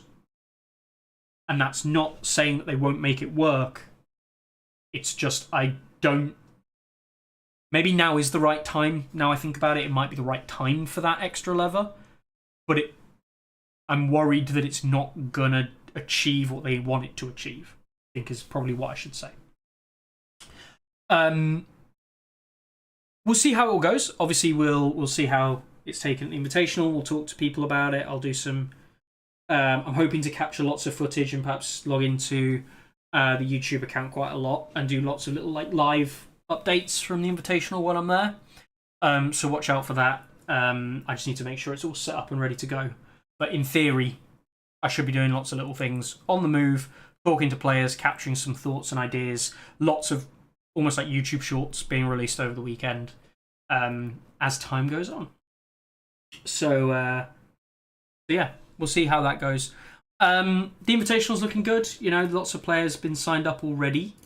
I say signed up, but like put into groups. If you don't know, the group list lock has happened, and players have been starting to go into groups. I was seeded as the 2nd highest ranked player after Leon. Leon in Group 1, myself in Group 2. I think it was Wanil in Group 3, and it was Viva Victorian in Group 4. Those are the 4, but it was snake drafted. So, and so you ended up with this list here, which I will show to you here. He says, here we go. So the top 16 seeded players, and when Carlo did this, it actually screwed up all the numbering. So just bear that in mind. Notepad, load up. Not something that is JavaScript. Is that JavaScript? No, that's Python. Anyway, sorry. Random. So let's not load up that. Load up that. Hey, right, you can see that. I zoom in. Actually, better read it. So you've got Mikkel. So you've got Leon, Mikkel, Sophie, and Kellyan. Kellyan is a French player. Egan in Group 1. In Group 2, myself, Gilot from Finland, Wanmar from Spain, and Alaric from France. Wanil from Poland, Larks from Germany, Stee from the UK, and Mordin Solis from Spain. Group 4, Viva Victorian, Italy. Datalink in chat today at the US. Forrest from Finland, and Keijo from the UK as well. So those are your themes there. There was one movement. So Sophie was moved from Group 2 to Group 1. And Wanmar was moved from 1 to 2 because it meant that there was a Spanish top 16 player in the same group as another Spanish top 16 player. So you'll notice every member of the top 16 is not in a group with someone from their own nation. None of those. So you've got what is it? Germany, Spain, Poland, France. So European. You've got UK, Finland, Spain, France. So mix. Poland, Germany, the UK, Spain, Italy, US, Finland, UK, which is actually true mix. That's the actual full mixed group. With Scandinavia, mainland Europe, UK, and US represented. And then other players have been assigned, so don't be afraid to jump onto stats. You can see all the people who've been assigned to the different groups. And, you know, have a little look through. People are generally assigned or have been assigned on nationals or nations. So the Greeks, for example, I believe there are 4 of them. And there might be 1 or 2 more, but I think there are 4 Greeks playing in the team event. And there is a Greek player in each group. So they're not going to play each other on Saturday, bare minimum. Can't prevent it on Sunday, but it means the first 4 games you're guaranteed not to play against someone that you've probably travelled with. There might be occasions, so like Venice and Aquazone, for example, are both in the same group, along with Presidente. But Aquazone kind of plays in Spain. You've got Olmo, you've got First Lady Splitter in that group. You've got Caprix, Aurelian, Black, Victorian, Tauro, Vitisauron. Like he's tried to split like club groups as well where he can. It's also avoid same country pairings round 1 and potentially even round 2 as well of the event. So you're not going to play against someone from your own nation in the first few games of the event. That might not be fully true with like UK players. Obviously, there are more of them, about half the field, but it hopefully will be the case. So I can probably expect to play against, you know, if I look down this list here, I can probably expect to play against one of these other international players, which is good. I'm glad about that. So yeah, that's where we sit. Should be a good time. Should be a good time indeed. So yeah, we'll see how it all goes. How worthy of 5+3 and 5+2 and 5+3 up to now? Let's say Brathian. Yeah, I mean probably not good, Joska. Simon says best method to see the whole day at once would be better because we just see much more bugs at once. Probably, you know, keeping more things to your chest means we can't point out problems as quickly, but it doesn't mean that there are problems. Being left out seeding is the toughest hit. I had to take my adult life, says Martin. Have you not been assigned a group yet, Martin, as well?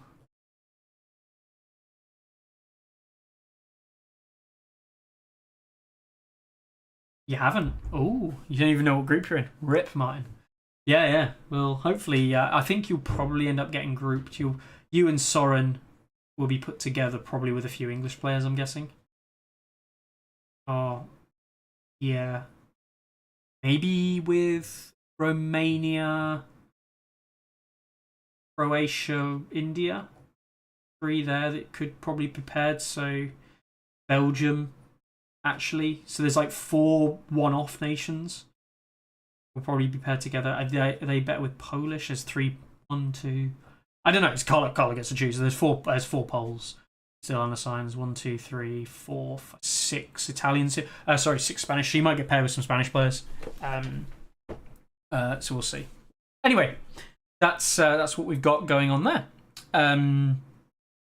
I assume I'll draw Soren in round 1. You won't be in the same group, Martin. Trust me. You will not get Soren in your same group. I'm sure Carlo will try and make that not happen. One day where he assign us dregs.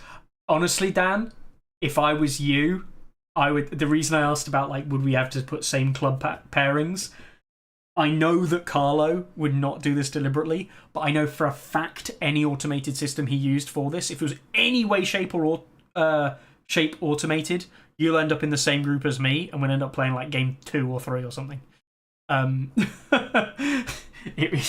So hopefully you end up in not group 2. That's all I care about, Dan.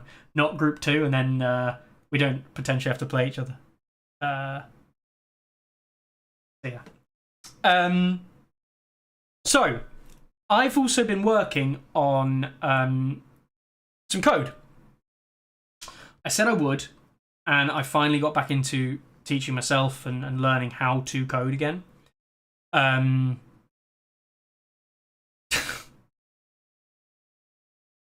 I have been teaching myself how to code again after not doing it for years, and working with Leon. And Leon's been a massive help with here as well, and he's made some quite significant improvements to some of the code that had already made. So thanks to Leon, and Leon's currently doing some stuff as well to automate this next process. But I am going to show you a product that everyone should get on the day the Invitational. One of the big things, when I did this, it was because I wanted to do this, and because I thought that at the time that we might not have stats anymore. That's obviously not the case now, but that's what spawned my drive to do it. It isn't where we're at now, but what I can show you is this. I load that up and load up. Just around these things, it should. There we go. Refresh the list. And hopefully you can see this all right. Can't at the moment. Incredible. That does not work. Amazing.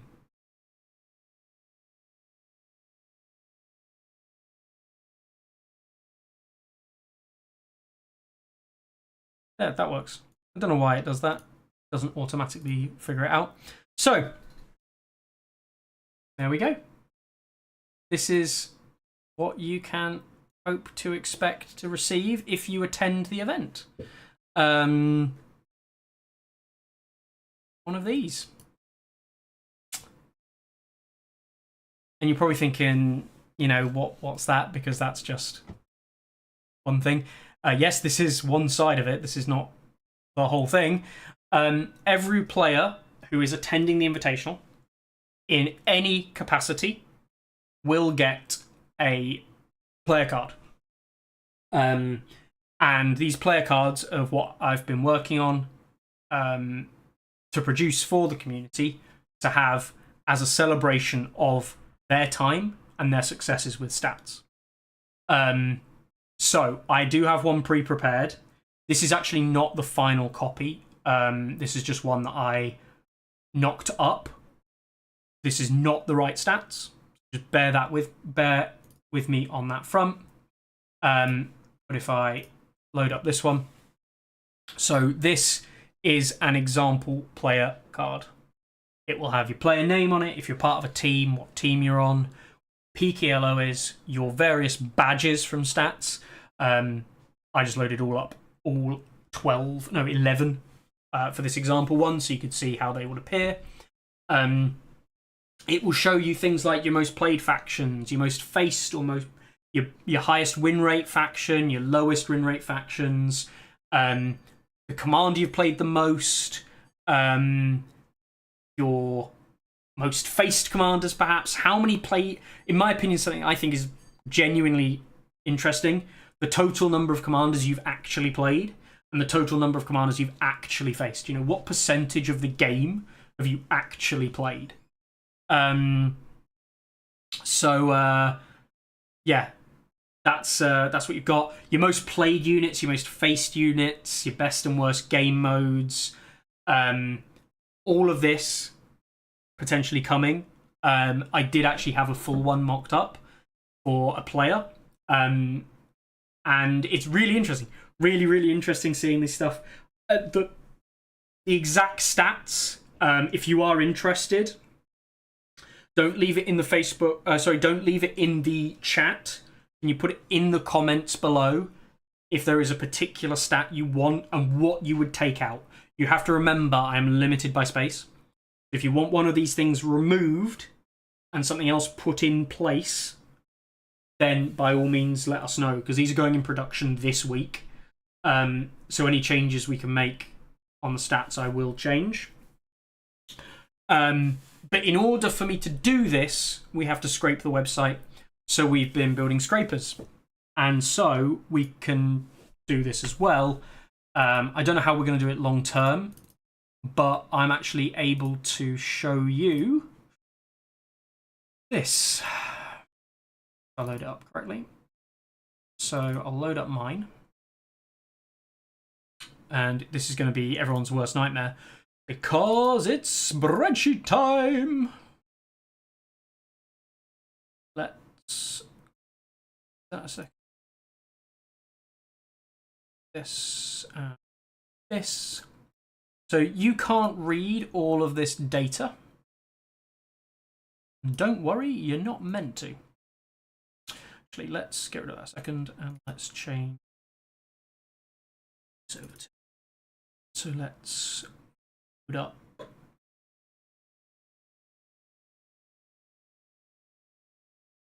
There. Rightio. So you can't see this at the moment, but that's fine. I'll just zoom straight in so you can see it all. This is scraped data. This is what will be coming to any player. Every player attending the Invitational will have something like this generated for them, a spreadsheet, with various data, which I'm not going to bring the spreadsheets to me, but if you particularly want one and you're attending the Invitational, by all means, let me know. I can run the program for anyone's accounts, but I don't really want to do it because it requires a lot of manual stuff at the moment. Myself and Leon are potentially going to do something where, in the future, where this could potentially be automated for you, but you can go through and you can have a look at your game mode success rates. So things like here, so you can see, just like you would in any kind of data set, have a look at your success rates for different game modes. My worst game mode, Honed and Ready. My best game mode, if you discount Banners and Butchery, Game of Thrones. Be surprised. Players, you can go through and at the moment, it doesn't tell you win rates against them, but it can tell you how many different players you've played against. 164 for me, different players across my games. 163, sorry. I played 163 different players at Song and recorded games against them. And how many games I played against them. So, surprising absolutely no one. The person I played the most is actually Ross. Surprised me. But Dan's up there, space in chat. Carlo's up there. Chris Eustace up there. Brandon, played quite a few games. Fat Bells is John from our local club. Jacob's up there across the years. Marky Mark, Wops, Euster, Keijo, Iskander. And then you look down, you've got obviously tons of ones. But then you can also order about who you donated the most ELO to. So I've won the most ELO from Dan. Probably not a surprise. We played hundreds of games. And I've donated the most ELO to Keijo. There you go. Carlo donated quite a lot of ELO to him. Remember, a 50-point variance on wins. You can just make that out on the data there.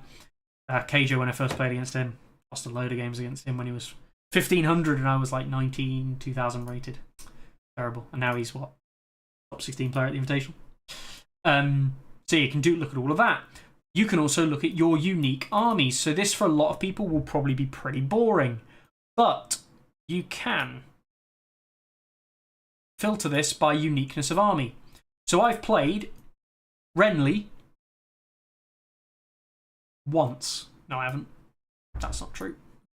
Filter on properly. So if I wanted to just look at Renly, and let's look at just Paramount of the Stormlands, I've played 4 unique Renly lists and have won that many points with them. And these have been the unique lists. These are all linked to army IDs, which are from the ID of the card. It all comes from Leon's repository if you've not been there, but they're also the card ID that you get from War Council or on stats as well. These IDs exist. So yeah, you can go through and you can analyze all of this, and you can start going and say, well, okay, what's the most I've ever played lists? So look at me, and I've played a Balon list. My best win rate of a list I've played more than like a few times is my Jorah list. I played 10 games and won every 10. You got a bunch of lists I've really like one played ever, but you go down to some lists that like I played this Mance Raid list 7 times and had a less than 50% win rate. That's not good. This 3 times, only won 1 game. This 3 times, only won 1 game. A bunch of lists I've never won before with. But Commanders, bunch on there I have. So you can look at units. Commanders. You can also look at units. So you can actually look at win rates of units you've played. So, does anybody actually know how many units there are in the game in terms of components? I've played 365 components in this game. Now, that doesn't include, obviously, neutrals in this don't break down by faction at the moment. That will be a future fix. Let's actually have a look. There are, in total, 516 components, right? So, of the whole game, I've played 71% of the whole game. I can say that. I've played 71%. I can also check what my opponents ran on this data, which is why I was interested in it. I can go through and look at what's been contributing to ranking success, what's been computing to good win rates, what's actually not so good win rate, what's not doing me so well, that kind of thing. Again, data I can just analyse. I've played against 410 different components. So, again, out of the total segment of the game, that's about 80%. I've played 71, I've played against 80. That's a lot of game knowledge experience, you know. But there is 20% of the game I've never seen on the board. At least not recorded. There is 30% of the game that I've never played myself on the board. So there's a lot of the game out there to have a little look at. You can look at your win rates of your own factions. You can look at the win rate of things against factions. I always thought this was funny. My free folk win rate is lower than my Martel win rate, which is hilarious. But my free folk win rate is, you know, pretty healthy. What I think is actually really funny is enemy win rates. I've got an over 90% win rate against Baratheon. I didn't realise how much I beat Baratheon. I've only ever lost 7 games to them. And 4 of those are, I'm pretty sure 4 of them against Suster. Like, it's crazy the kind of detail you can go into this and what you can find out from your own successes, perhaps things you haven't realised. Lannister being one of my lowest win rates, but Night's Watch actually being the worst. Night's Watch, of course, the patches have been very beneficial to them. Lannister, again, I think of my main Lannister opponent, Keijo, and my other main Lannister opponent, Carlo. That's where a lot of those losses come from. So, yeah, lots and lots of kind of information you can divulge and get into about what you've played, but also what you've played against. And that's where those stat cards are coming from. By all means, reach out if you're not attending the Invitational. You know, these kinds of things can be run, and I can produce these spreadsheets that I can kind of give to players. Long term, I'm hoping to have this like an automated system that you could actually potentially log into and be able to do this. Myself and Leon are also looking at some other projects we want to do with some of the data that's being stored, such as community mapping. And we think that's going to be a kind of interesting task. Again, Leon is the one driving a lot of that from a knowledge perspective. I'm just there trying to do what I can. And you know, starting the project off and doing the coding and trying to get some bits here and there. But Leon is really an expert in the coding, which is why he's been invaluable. So again, Leon is absolutely legendary, and I want to thank him for that. But yeah, it's something I really wanted to do, and we're having good fun with it. So, you know, if you're interested in this kind of thing, I can get this for you if you want. You can have a look at each of your ranking changes. You can look at what your peak ELO was. I think my peak ELO might actually be my current. I'm not actually sure. I ran this the other day. This can be ran at any time, by the way, so it will run live. So what am I at the moment? I'm at 2107. Yeah, it's not 2155 is my peak. Or 2158 is actually. Which is not as high as I think Leon's peak. Mikel's, I think, might be different as well. I haven't looked at data yet. So yeah, if that kind of thing interests you, that's what stats can do, and that's the kind of thing that we can do with stats. And no one's ever done it. And with stats being told it was going away, I thought, well, why don't I just do it? I'll do the thing that I really wanted to do with stats all those years, or someone to do with it. And I want to be able to show it for players at the Invitational, recording their history with the site, their interaction with it, and their history of using it. So, yeah, that's something you can hopefully look forward to. And I hope everyone enjoys them. Get the cards themselves. They also, anyone thinks where the inspiration has come from, they're also basically supposed to be top trumps that you can play top trumps against each other with using your own stats. That's actually how I sold it to somebody when I was starting to do the stuff for it. So yeah, that's kind of what hopefully players can expect, and just something a bit additional as well, something very small that I can do for the community. That's, you know, I think cool. All right. 2 weeks away, just over a week, just over 2 weeks away. We'll see how it all goes. I think it's going to be great fun. I'll try and do some live streaming from the event. I won't be I won't be live streaming any of the invite games myself, and they won't be here on this channel. But Hits and Crits is going to be live streaming the event through Hits and Crits, and one is attending purely to do content creation, and he's going to be there at the event doing that kind of thing. So yeah. All of the stat cards for the various communities are going to be going out this week. So Hits and Crits are going to preview the German players and probably a few of the other Polish players as well. We've got Rotterdam White Scars probably going to be previewing the French and Belgian and that kind of thing. Other smaller European nations. Any other content creators who want to show some cards? I think Brian's going to put out some of the English ones later this week. The UK ones.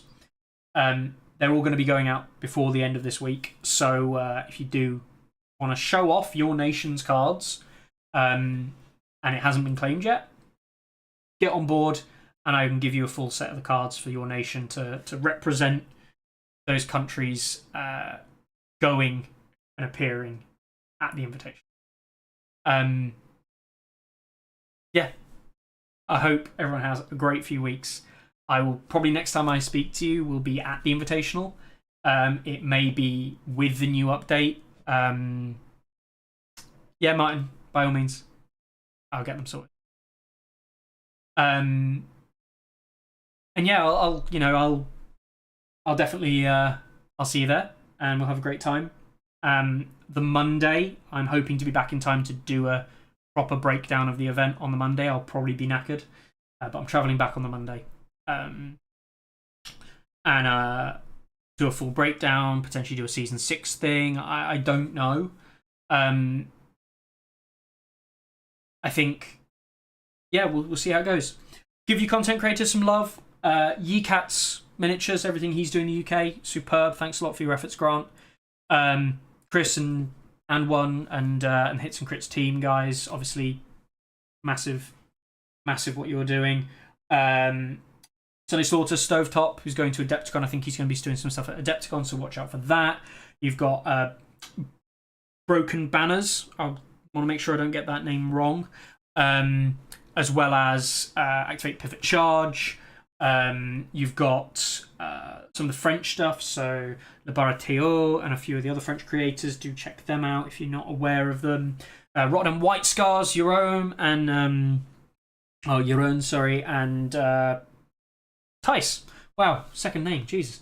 Yeah, Tice, obviously, pair of them we get on really well with. I really hope that they're going to have a good Invitational. I'm looking forward to see them again. They're two great guys. You've got the other American ones, so you've got Under the Hedge doing their stuff as well. Do check them out. Brian's blogs, if you've not read Brian's blogs, do check out Brian's blogs. They're great fun. Puts a lot of effort into those. He rues the day having to write them, I tell you. Who else is around? I think that's not everyone. I've forgotten half the people. If I've forgotten you, I'm sorry. Oh, I suppose Tabletop Wardens. Wow. Bartender and Ilya running that now that Yannick's taken a bit of a back seat. But yeah, the guys over there who I think are coming. I think Bartender's going to be over. First time I've ever met Bartender in real life. First time I've ever met Ilya, I think, in real life. I'm actually going to double check and make sure that they are actually coming now, because I've forgotten about that. And honestly, that makes me so happy that I'd forgotten and I just remembered that they might be coming. Yeah, Sebastian's coming. So Sebastian's going to be... Oh, it just makes me so happy that someone like that, who I've known for a long time, Ilya, is going to be in the UK. That, to me, like, there are 48... Just looking at the grouped players, there are 48 people. No, there aren't. There are 14 times 4. That's bad maths, Mickey. That's 56, isn't it? There are 56 players there, of which I'm one of them. And I think 50 of those players are people I'm really excited to see again. Mikel, Timu for the first time, seeing him come over. Leon, meeting him properly in the flesh. Presidente, I've met many times, or met a few times, I should say. Killer Pin, I'd like to meet him. Orb, he's got some... reputation? Yes, reputation. Sophie, obviously great. Thomas, great to see him. Fennis, who speak a lot with that Aquazone. I was just having a conversation with the other day where he said, "Oh, let's turn our cameras on. We're going to meet each other anyway. Let's turn our cameras on." I was like, "Yeah, fine." So we had a nice chat. Aqua's a lovely guy. Gabbo, First Lady, Tipsy, Riverama, I've not met. Bob, Costas Bob from Greece. Finally get to meet him. Kurt, I've met before. It's going to be great to see him. A couple of the others as well. Larks, Ilya. Oh, Ilya. A lot of time for Ilya. Wop, first time I've ever met Wop in real life. Steve, Rossi, met Rossi plenty of times. Joran, great. Viva Victorian, great to see him make the travel over. Data, I've obviously met. Bartender, Bartender. Yes. Forrest, who is genuinely one of my favourite people to spend time with. If you've never spent time with Forest Pond, get a moment with Johannes. He's a lovely bloke. Johannes is just genuinely one of the best games I've ever played in terms of like friendliness over the table against a very good player, but also incredibly laid back, lovely. We had a beer after the... honestly, if you didn't watch my video from the Invitational a few years back and the LGT a few years back, genuinely Forest Pond was... The game with him was just amazing.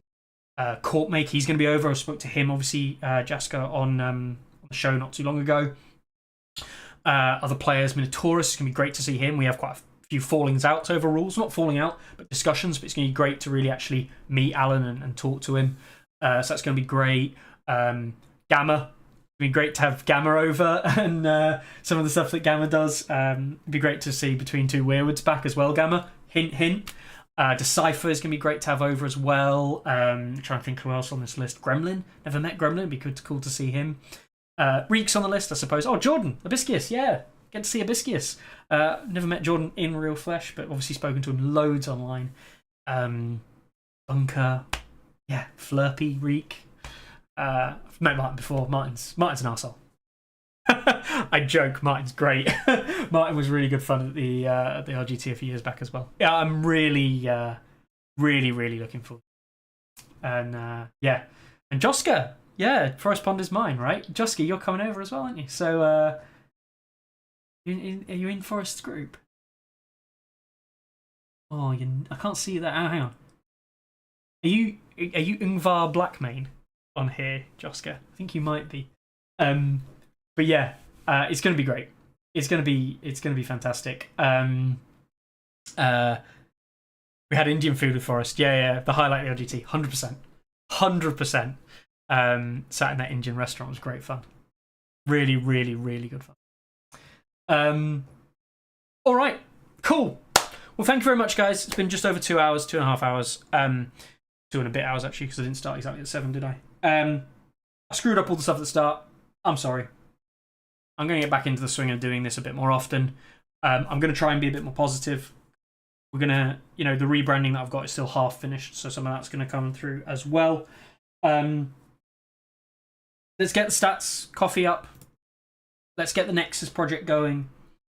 Let's see where everything goes. Let's really have a fantastic season 6 as well. Let's have a fantastic Invitational, a superb event into hopefully rejuvenating season 6 for me, and see where we go. Have a good one, guys. Ready? Aim! There's too many. Anyone see my mammoth? Stubby!